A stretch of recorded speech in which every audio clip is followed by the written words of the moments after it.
welcome back. Oh, I thought you were kicking it off. Yeah, I'm allowed to pause between saying. Really things. sorry, that was my fault. Welcome back to the Only Finance podcast. Just in case we didn't irritate you enough the first time, we're back again to bore you with our wonderful takes on all things financy, loosely. Ish. Kind of, maybe. Anyway, before we start, because we're really amateur at this, we forgot to mention something last week that we quickly want to add. If you are in any way following us, you will have found it on the website before we've actually spoken about it. But when we were talking about budgeting and we talked about the 50, 30, 20, that 20 being your wants, one of those things is when you're in a really tight place and there's not a lot of spare cash around, purchasing does make you feel better. All right, you feel better when you buy something. Yours is jumpers for Fox. Mine's vintage. I can't help it. But it does give you a warm feeling, right? We make light of warm, fuzzy feeling, but it does. You do feel better. There is something psychological we could maybe find out. More intelligent people than us could probably contact us and tell us what the actual definition is and the technical word for it. But if you want to try and control it, there is a very, very easy way of doing so. So there's various incarnations of what I'm about to say, but there's a 1 week rule that you can sort of use to try and manage that. I try. It works generally. I've done it recently with new running shoes, and it does help. So when you're looking at the thing that you want to buy, put it in a basket, close the app, Amazon, Vinted, whatever it is that you're shopping on. Shein. What is Shein? I love Shein. Shein is my 3 o'clock in the morning if I've had a bad day. I wake up at 3 a.m, turn my phone off flight mode because no Wi-Fi in the bedroom, and then I shop on Shein, like to an extortionate amount. And I wear the same 4 things on rotation. I've got no idea why I do it, but Shein is my guilty pleasure. Okay, Shein it is. Not to be confused with Charlie. Charlie Sheen. I got it. Yeah. So we should probably edit that bit out. What you're going to do is use the 1 week rule. You're going to look at it, put it in a basket, and then leave it for a week. If you come back to it in a week and you still have the money and you still want it, go ahead and buy it. But don't use impulse purchase to try and give yourself a false feeling of happiness, joy. Joy, because what you end up doing, having been there, is you buy something that you probably don't need, and then ultimately, if you get hit with a cost or a bill, cars are the most expensive things in the world to bloody run, and they're awful, and roads are horrendous anyway, so they're not worth driving on.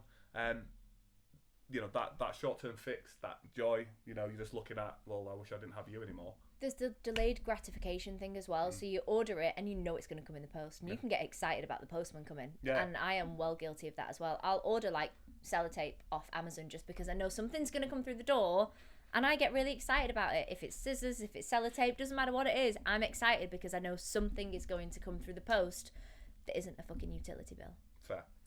Brings us nicely on. Actually, yeah, it really does. You're a pro. So, what we are going to be discussing this time is rising energy bills. How do we cope with them? What actually makes them so expensive? And is there anything you can do about it? Yeah, so you guys will already know that utility bills are just outrageous.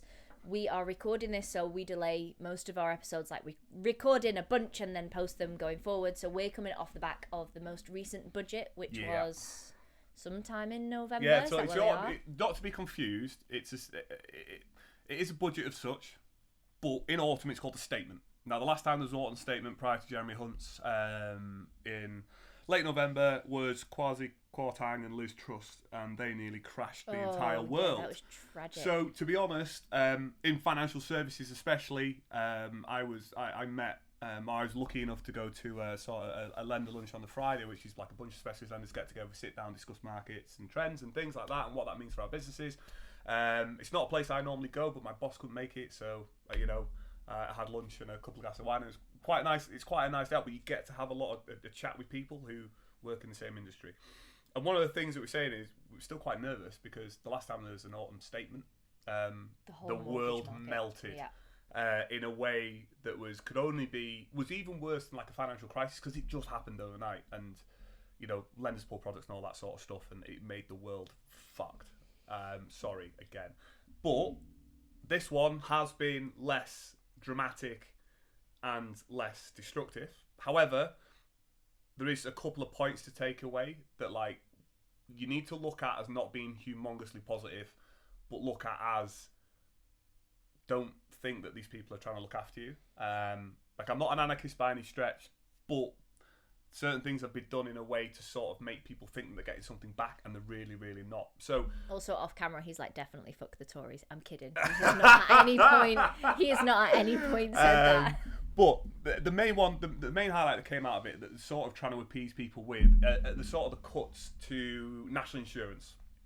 Bear in mind that national insurance used to be used to fund the health service, national infrastructure, etc., etc. It is not. It is just essentially additional income tax now that goes into the same fucking pot that doesn't get split, doesn't get given to the NHS like it should, and essentially, yeah, it is an income tax. Now they have taken 2% off the national insurance tax coming in next year. So instead of paying the 12% that we pay now, we'll pay 10%. Now, if you're looking at that thinking, 2% off my national insurance for an average earner that we discussed last week, for example, it works out at like 400 and something quid.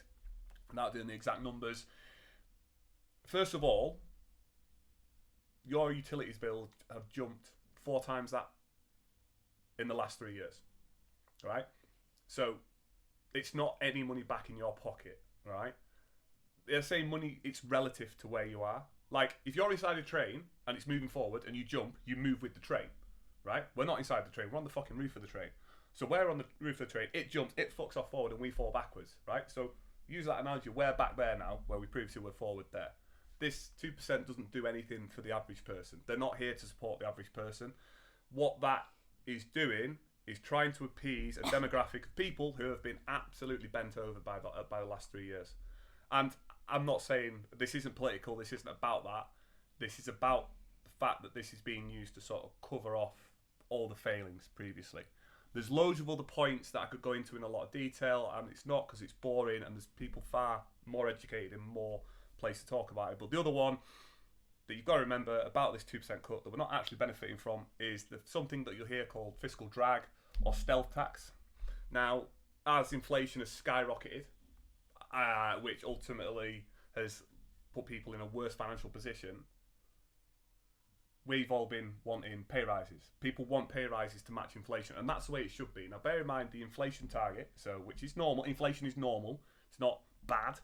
It should be 2%. And at one point, we peaked at like fucking 11. Like 11.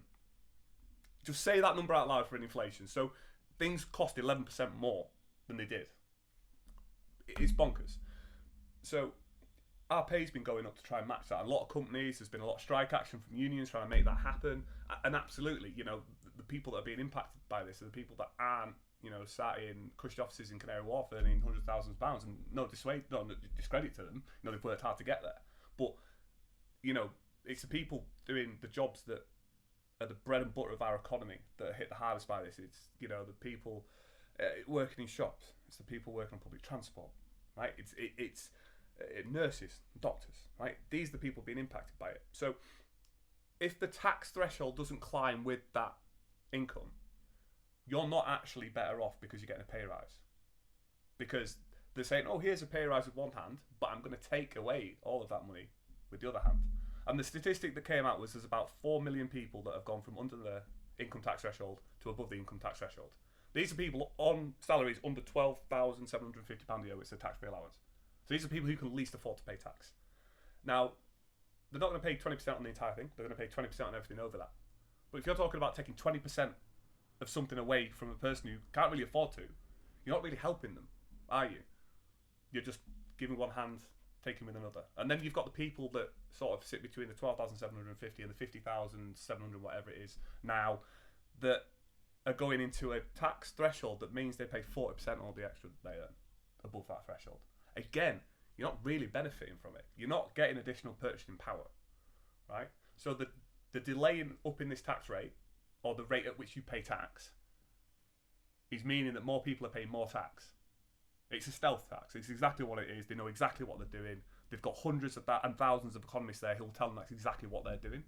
And this budget, or the autumn statement, there was something like he referenced to 27 million heads space in the budget, or whatever the statement, to be technical, because a financial commentator will probably shout at me for saying budget when it's not a budget. That has been created by inflation. Inflation that can be controlled by a government. You have to remember that. I want to step in a second and just dumb everything down that you've just said, because Cool. it's totally valid, but I think somebody that doesn't work in financial services might be like, what the fuck just happened? Yeah, and the whole point of this was making it simple, right? Cool. So, right. National insurance contributions, for one, everybody pays it if you're over the tax threshold, and the tax threshold for not paying tax is about £12,700-ish. If you earn over that annually, you will pay national insurance contributions. There is a huge misconception that your national insurance contributions go towards the NHS. They don't. National insurance contributions, the idea is, the way that it's sold is you pay into the system, and at some point in your life you will benefit from that system. So if you make national insurance contributions, you are contributing to receiving a state pension when you reach state pension age, if it still exists when we reach state pension age. Or if you are signed off sick, you might get benefits. And the national insurance contributions pay into the benefit system. That's the way that it works. And then with inflation, the basic way that we can break it down, and last week we used the Freddo example, so let's stick with that. The price of stuff goes up over time. So if you have a look at 5 years ago, when you used to hit Tesco at 10:30, or your Tesco Express if it's on a corner, and you would get a basket of things. So you would get Doritos, 4-pack of beer, 8-pack of beer, bottle of wine, and a pizza, a microwave pizza, one of those really little ones. Look at how much that would have cost 5 years ago to how much it would have cost now. Guaranteed that price is doubled, maybe more. And that's not because the ingredients are more special. It's just because the price of stuff goes up over time. It's why your parents bought houses for £90,000 and they're now worth $250,000. Inflation. The price of stuff goes up over time. And I just wanted to take a step back to break that down. Sorry. I just got a bit ranty about it, because I have listened in the short time since the statement and us recording this to people say, oh, they're trying to look after the average Joe. Right? No, absolutely not. There's a lot of things that can be said about it. It's not as beneficial as people make it sound. They say, in financial services we have USPs, right, of your product. They're using headline things to grab attention, and then you've got to remember that after the budget or after a statement, the politician will then call the newspapers to angle it in their favour. And that was spoken about by, I think, Ed Balls on a podcast, and he said, the next thing that you do is you ring the newspapers to get try and get it to angle it in your favour. It's almost like hey, look at this, look at what's going on over here, while we kind of shove that in our pockets. That's the exact same theory. We've gone completely off track for this episode. Absolutely. So, but one of those things that contributes to inflation, which is all part of this, and which initially started off my rant, is utility bills. There we go. They are a huge We're back part around. We're back around. So, there's different factors make up utility bills. There's different aspects to it. There's things that you can and can't do to help control and manage them. I think, to go completely off the notes, we start by talking about what people can do to save a little bit of money if you're looking at your British gas bill and going, what the ever living fuck? Because honestly, aren't we all? Yeah, absolutely. Cool. Right, so let's just take it in turns to have ideas about what you would do. Okay, I got the switching off your light bulbs, because we kind of both grew up in the north, and we were agreeing on the fact that our parents would be like, do you think this is Blackpool illuminations, if you walk out of a room and don't switch a light off? Or were you born in a bloody barn if you left the door open at any point? Because obviously the heat is contained to the room, dependent on which radiators you have switched on in the house. Which is what my point was going to be. So if you know that you're going to sit in the living room and chill for the evening, binge your favourite series, turn your radiators off in other rooms. The place that I live just outside Manchester, in Congleton, I tried to turn off, radiators in the spare room. I was never in there. It was a spare room that I literally just kept stuff in that was out of the way. If you know you're not going to go in the kitchen for the rest of the night, turn that radiator off. I didn't know that turning your radiators off saved. It's not right. It will save something, because ultimately the amount of heat required will be lower. But it's not like a light switch where you can completely cut the power to it. Okay. What you do is most of them will have a setting. It'll how much hot water's being pumped. Yeah, it's into like it. a 0 to 5. Yeah, exactly. Right, in Roman numerals. Why is it still in Roman numerals? Anyway, so that will control the amount of hot water that's being put into it, and ultimately how much heat that's giving out. So obviously, if you run your tap really, really quickly for 30 seconds, you use more water than you do if you run your tap really slowly for 30 seconds. So, turn off radiators in other rooms is another example of things that you can do. Next. Oh, the It's like a test. The extension cable next to your bed that has your phone charger and your alarm clock and whatever else it is that you plug in next to your bed. Yeah. Go. Stop charging your phone overnight. If you commute and you drive anywhere, get an in-car phone charger, charge your phone in your car, charge your phone at work. Like, they are, and Chris highlighted this, the most expensive thing, well done Chris, that you can use overnight is a phone charger. Because really a phone takes, an hour to get fully charged, max now? I don't know, I've not timed it, maybe we should have timed it before we did this. But you are in bed for 7-8 hours, right? Your phone's fully charged, your phone doesn't then turn off the plug for you. That phone charger is still pumping that energy through. So, don't charge your phone overnight. And Use your work power. if you really want to charge your phone overnight, cool, but get out of bed, unplug your phone and switch it off at the wall. That is what I've learned from today's debrief before this episode. Exactly. They're nice, easy ones. They're like the factors that you can't control are the ones that we're going to move on to, okay? When it comes about the factors you can't control, right, these are things that are controlled and managed by the utility companies. So you cannot change them, aside from maybe dragging their CEO out of their office and hitting him with a big stick until he changes his mind. Or do what I do and go on the company's house website and find out who the directors are. And That's get called their... stalking, it's a bit different.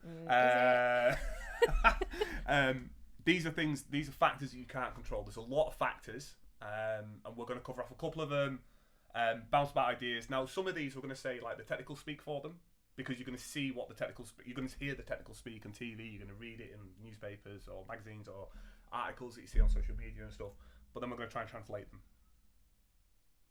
so that they are digestible and make more sense. So, the factors we'll go through. The first one we referenced was the wholesale cost. So to get this right, this is the price that the utility companies buy the power off other either companies or countries. Yeah. So the companies that generate the power will then sell it to the utility company. That's a wholesale price, so they'll buy it in bulk. So it is essentially like trading, right? Yeah. You have a cup of coffee that I want, and I want a supply of that coffee for 6 months. So I will pay you up front for that supply for that period of time, or I will buy it at a wholesale price. Yeah. So you'll hear wholesale, supermarkets talk about wholesale sometimes. It is the amount that the utility company pays the provider of the energy to have that. This, on its own, makes up about a third of the cost. It's not exactly 33.33% recurring. Can't stress that enough. It's about a third. This is sort of information you could go, if you want to Google stuff like this, you'll be able to read into it in a lot more detail, obviously. Second factor, biggest factor probably, is demand. So we were talking about this and I was comparing it to the toilet roll crisis of COVID, when everybody decided that they definitely needed toilet roll because COVID gave you the shits, and the price of toilet roll went through the roof, and there were TikTok videos of people fighting in B&M for the last 24 pack of loo roll. I exactly the same. Took a picture of empty toilet roll shelves during the pandemic as well, when I went to my 1 day a week, one trip out a day trip to Tesco. A lot of trips. No, there wasn't. There was 1 trip a day. And the idea with power is the same, or with gas and electric, it's the same. So if we want more of it to use as customers, there's more demand for it. Therefore, because there's more demand for it, the cost goes up. Which is why you could buy Andrex for like 52 quid off eBay during COVID. Exactly. So the demand puts more strain on the grid. It also, energy companies will predict how much energy they're going to need to supply the people who use their product.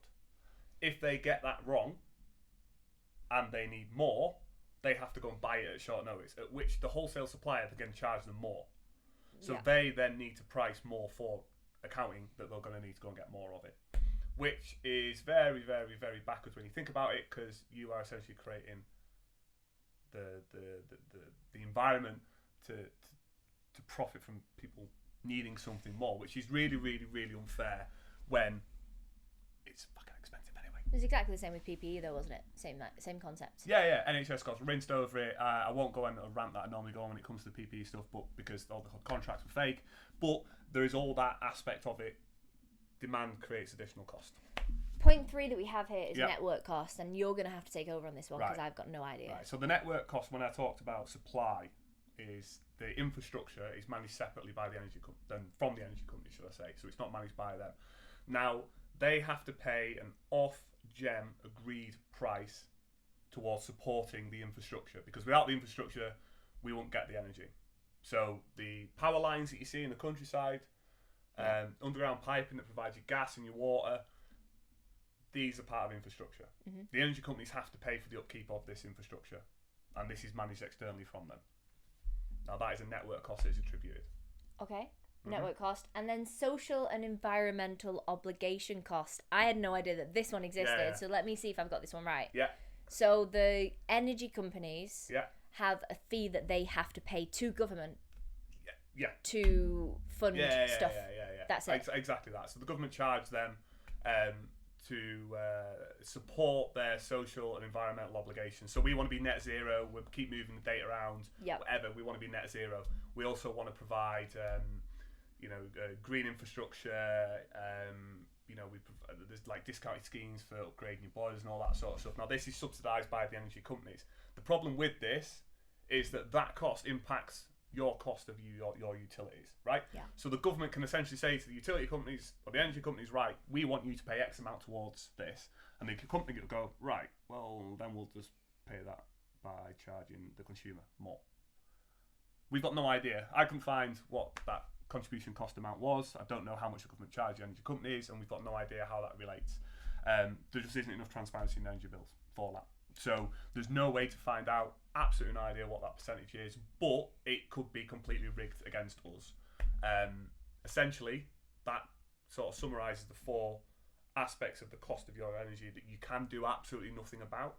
So the reason that we wanted to focus on these, like you said, so I can't take credit for this, is because don't worry about them.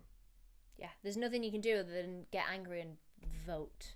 Yes. I don't know how much of a difference your vote will make, but vote regardless. Yeah. But focus on the things that you can do.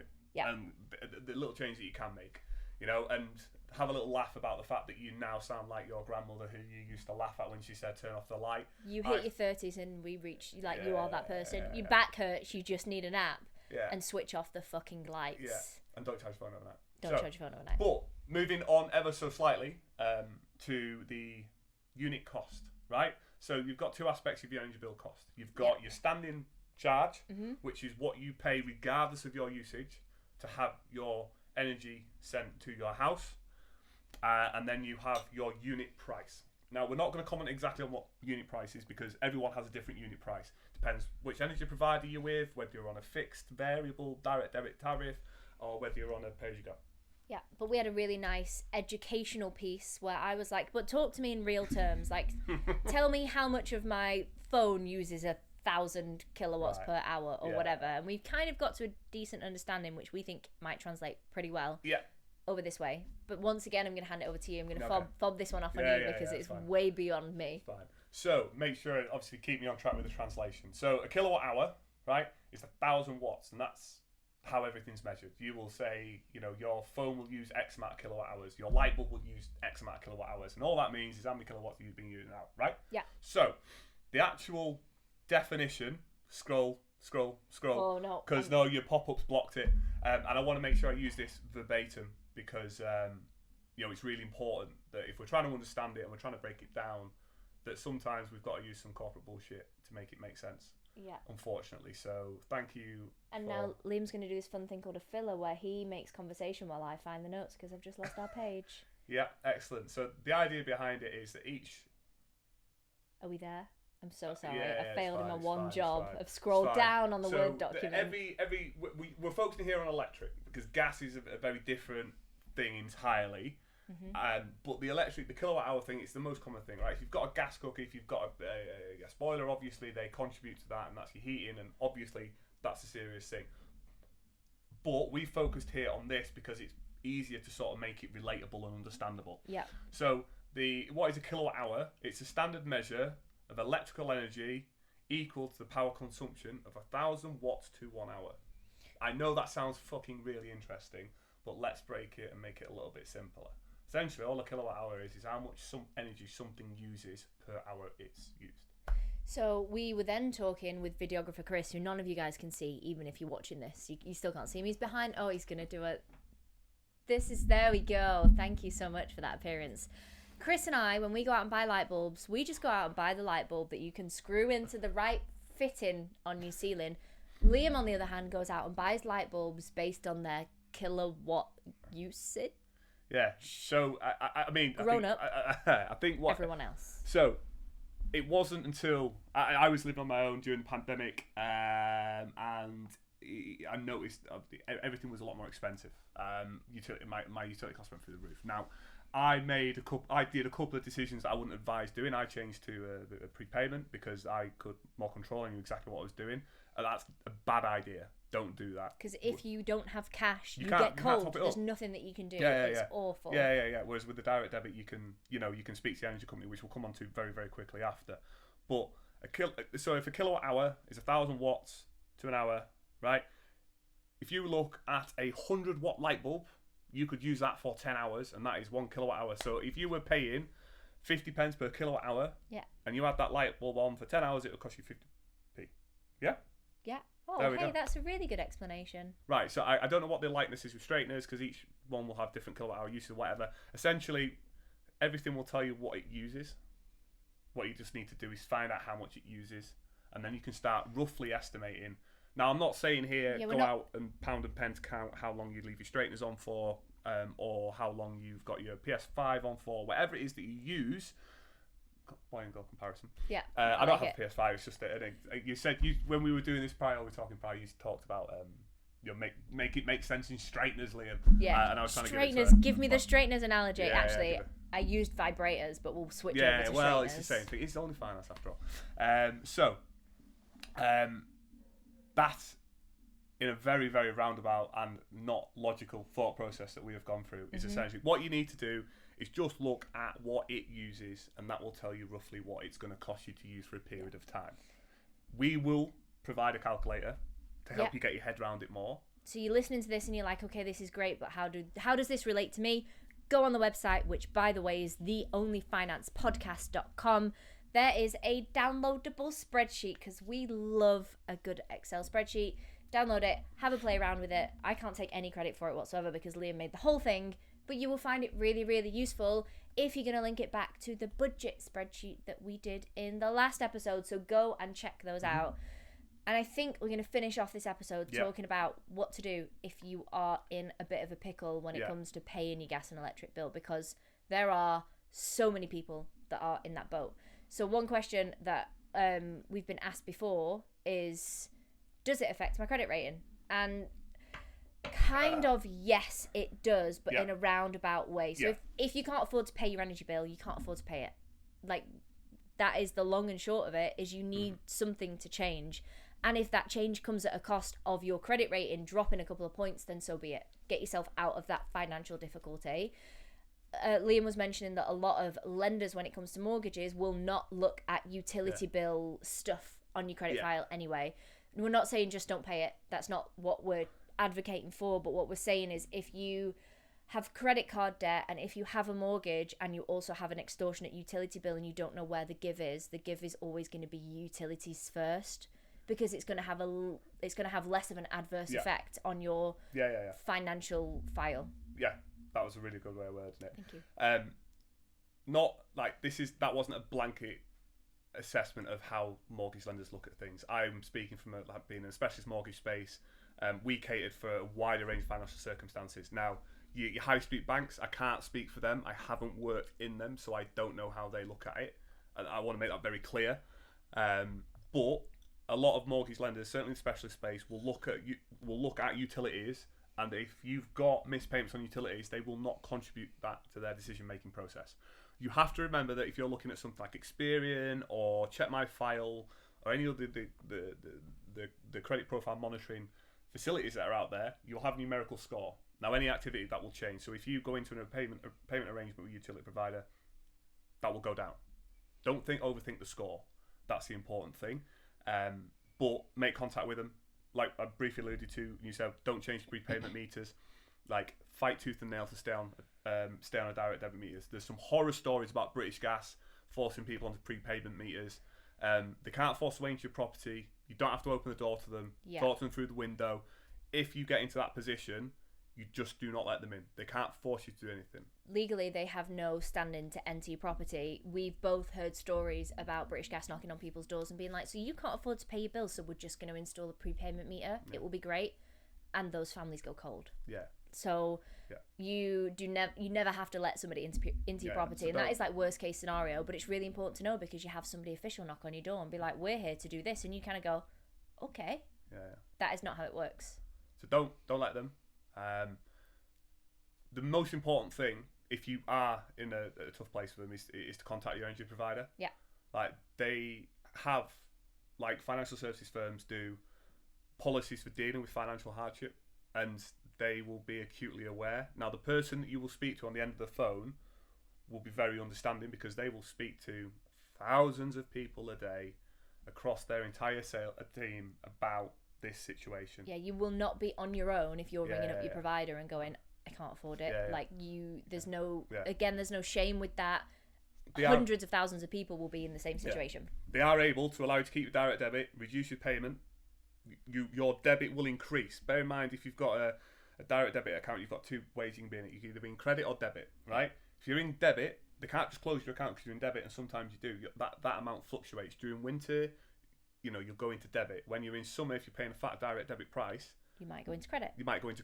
Now, if you stay in debit, that is absolutely fine. Like, it's not a bad thing to stay in debit on your utility bill. They might not offer you a fixed rate tariff, although a lot of them aren't offering fixed rates at the moment because of the volatility or the ever-changing price of wholesale utilities.